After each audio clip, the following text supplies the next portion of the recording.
and thank you for joining us for the year-end briefing.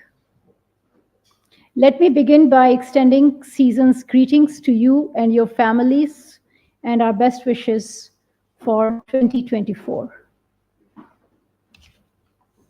The year 2023 was an active year for Pakistan's diplomacy. Our diplomatic efforts were aimed at increasing Pakistan's international profile and building relations with countries in all regions of the world with frequent high-level exchanges and visits. During the first half of 2023, former Prime Minister undertook official visits to Azerbaijan, Turkey, the United Arab Emirates, and the United Kingdom. Former Foreign Minister Bilawal Bhutto Zardari visited Iraq, Hungary, Japan, Jordan, Lithuania, Russia, and the United Arab Emirates, while former Minister of State Hina Rabbani Khar undertook official visits to Belgium, Denmark, Norway, Qatar, Sri Lanka, Sweden, Uzbekistan, and the United Kingdom. And in the later half of this year, Prime Minister Anwar al-Haq Kakar undertook bilateral visits to Kuwait and the United Arab Emirates. He also attended important multilateral conferences in China, Saudi Arabia, Uzbekistan, United Arab Emirates, and the United States. Foreign Minister Jalil Abbas Jilani has visited China, Azerbaijan, United Arab Emirates, and the United Kingdom to attend multilateral conferences and meetings. In London, he chaired the 10th Commonwealth Youth Ministers meeting. Pakistan also hosted high-level visits from Afghanistan, Belarus, China, Denmark, Ethiopia, Germany, Iran, Russia, Rwanda, Saudi Arabia, Turkey, Ukraine, Uzbekistan, United Arab Emirates, United Kingdom, United States, and the European Union. We continue to pursue political and sectoral dialogues to institutionalize bilateral relationships.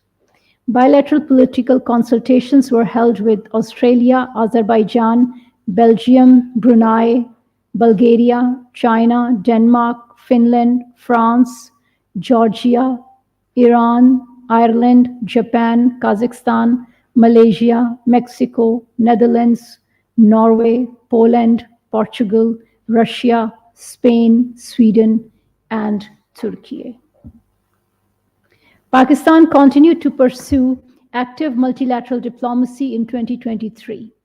There was sustained engagement with the United Nations, Organization of Islamic Cooperation, Economic Cooperation Organization, and the Shanghai Cooperation Organization. We are encouraged with the results of our diplomatic efforts in multilateral settings. At the beginning of the year, Pakistan hosted the International Conference on Climate Resilient Pakistan in Geneva in collaboration with the United Nations to gain support for Pakistan in the aftermath of the devastating floods of 2022.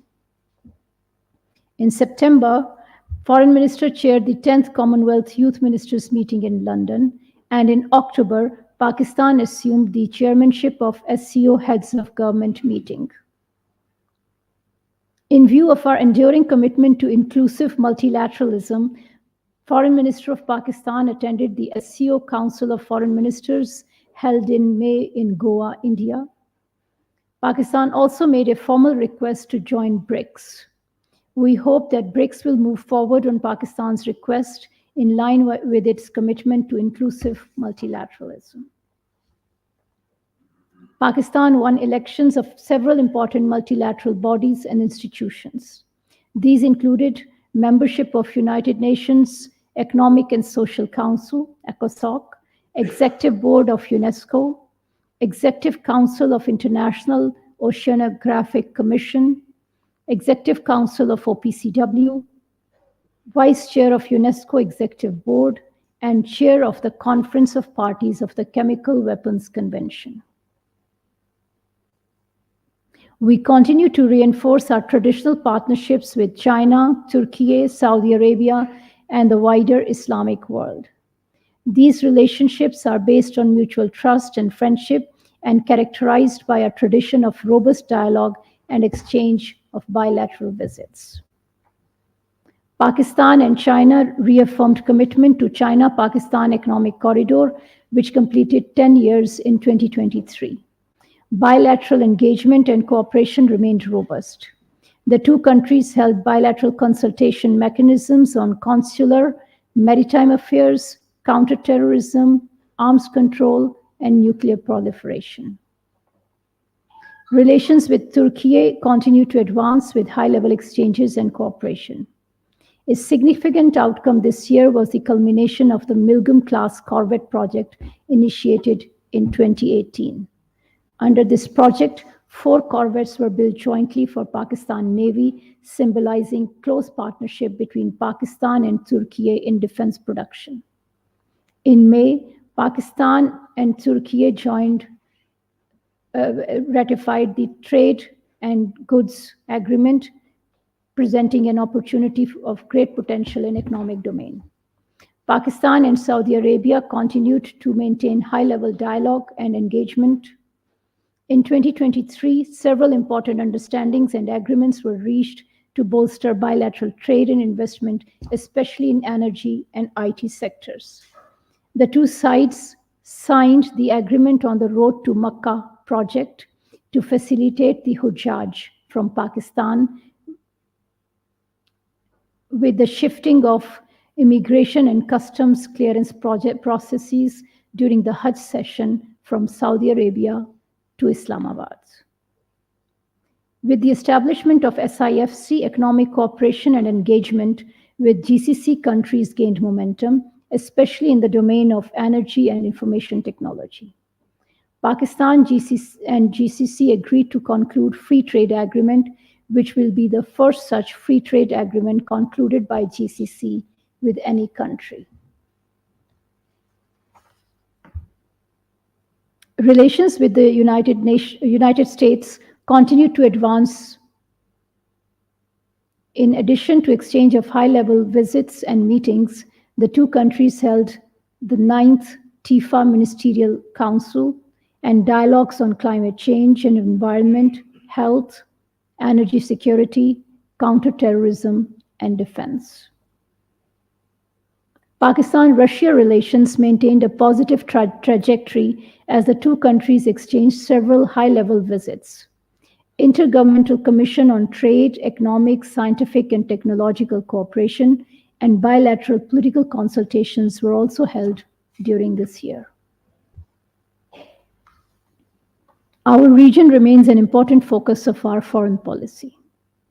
Pakistan has consistently expressed its desire to see a peaceful, prosperous, stable, and connected Afghanistan, so that Afghanistan emerges as a trade and energy connectivity conduit to our region. As a firm adherent of regional approaches to the situation in Afghanistan, Pakistan participated in meetings and mechanisms aimed at promoting peace in Afghanistan. It also remained committed to dialogue and engagement with Afghanistan as the two countries continue to explore avenues of cooperation, especially in the economic domain. We also remained engaged with the Afghan authorities on issues relating to security and border management. This was a significant year in Pakistan-Iran relations. In May, the two sides inaugurated Mant-Pishin Border Sustenance Marketplace and the 220-kilowatt Bolan-Gabd electricity transmission line. 5-year Strategic Trade Cooperation Plan 2023 to 28 in June envisages achieving bilateral target of $5 billion. The two sides have also agreed to institutionalize bilateral economic consultations. In pursuance of our vision of regional connectivity and mutual prosperity, Pakistan also continued its robust engagement with countries in Central Asia within the context of ECO. Pakistan promoted regional cooperation in trade, transport, connectivity, energy, tourism, and economic growth and productivity. In 2023, Pakistan continued to cooperate and engage with our partners in Europe to develop deeper economic cooperation in climate action, and finding opportunities in higher education and employment. We also continue to engage with the European Union on the importance and utility of GSP+. In March, the European Union removed Pakistan from the list of high-risk countries, recognizing Pakistan's performance in overcoming technical issues in anti-money laundering and counter-financing of terrorism. Counter-terrorism, arms control, and climate change were key areas of engagement with bilateral and regional partners. Bilateral talks were held on counterterrorism with China, Iran, Russia, United Kingdom, United States, and the European Union. In line with the principles of policy of the Constitution, we continue to advance engagement with the Islamic countries, both bilaterally and in the framework of OIC. Pakistan participated actively in OIC contact groups on Palestine and Jammu and Kashmir. Pakistan persistently advocated the causes of the Muslim Ummah, including protection of the holy Islamic sites and on Islamophobia and acts of Quran burnings in Europe.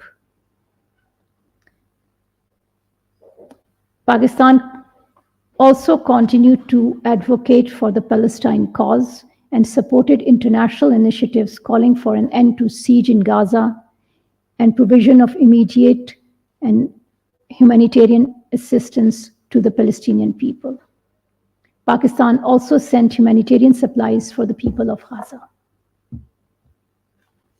Pakistan also reinforced its outreach and dialogue with ASEAN and its member countries with several high-level meetings and visits, and implementation of ASEAN-Pakistan Engagement Plan. Pakistan continued to pursue a policy of peaceful neighborhood based on mutual respect and sovereign equality with all countries of South Asia. Relations with Sri Lanka, Maldives, Nepal, Bhutan, and Bangladesh witnessed positive developments with high-level engagement and dialogue. There were no major developments in Pakistan-India relations. A Hindutva-inspired nationalist government continues to act as a regional bully and create hurdles in development of normal bilateral relations. Pakistan has consistently maintained that bilateral relations cannot fully normalize until the resolution of all outstanding dispute, especially the core dispute of Jammu and Kashmir. Under the Pakistan-India Protocol on Visits to Religious Shrines of 1974, Pakistan issued over 6,000 visas to Sikh and Hindu Indian pilgrims to visit Pakistan for various religious and festival occasions. Pakistan also released 486 Indian prisoners this year, of which 380 were civilians and rest were fishermen. India continued to use its military might to suppress the people of IIOJK. Throughout the year, Pakistan raised its voice for the people of Kashmir at all relevant bilateral and regional forums. We also categorically rejected the Indian Supreme Court's judgment on the status of Jammu and Kashmir. The Foreign Minister of Pakistan wrote letters to the leadership of the United Nations, OIC, and the EU, inviting their attention to different developments in IIOJK, including the latest illegal decision of the Indian Supreme Court.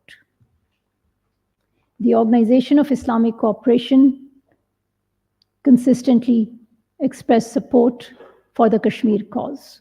2 meetings of OIC contact group on Jammu and Kashmir were held this year in March and September. OIC Secretary General Special Envoy on Jammu and Kashmir and a delegation of British parliamentarians visited Azad Jammu and Kashmir to obtain first-hand information of the situation on ground. These visits also brought a spotlight on the plight of Kashmiri people and atrocities of Indian occupation forces. The well-being, welfare, and facilitation of our diaspora remains our priority. Our missions abroad continue to facilitate overseas Pakistanis and provide relief and assistance to those in distress.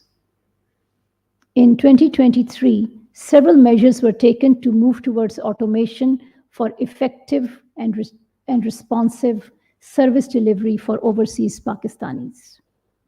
In February, online attestation of power of attorney for overseas Pakistani was launched globally in all Pakistani missions abroad.